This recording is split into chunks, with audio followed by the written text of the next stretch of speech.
ایک چھوٹے سے گاؤں میں ایک غریب آدمی رہتا تھا، نام تھا احمد۔ وہ دن رات محنت کرتا لیکن اس کی آمدنی اتنی کم تھی کہ گھر کا چولہا بمشکل جلتا۔ ایک دن احمد مسجد کے باہر بیٹھا رو رہا تھا۔ ایک بزرگ عالم وہاں سے گزرے اور پوچھا، بیٹے کیوں رو رہے ہو؟ احمد نے کہا، بس زندگی تھکانے والی ہو گئی ہے، دعا کریں اللہ میری حالت بدل دے۔ بزرگ نے مسکرا کر کہا، اللہ حالت نہیں بدلتا، نیت اور عمل بدلنے پر رحمت برساتا ہے۔ یہ سن کر احمد کے دل میں کچھ چمک سی جاگی۔ اس دن کے بعد اس نے شکایت کرنا چھوڑ دی، محنت اور نماز دونوں کو ساتھ لے لیا۔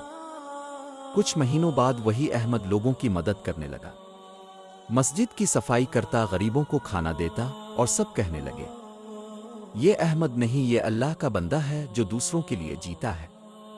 ایک رات وہی بزرگ پھر آئے۔ احمد کے آنسو بہہ رہے تھے۔ انہوں نے کہا، اب کیوں رو رہے ہو؟ احمد نے کہا، اب خوشی کے آنسو ہیں، کیونکہ میں نے جان لیا بدلنے کے لیے دعا نہیں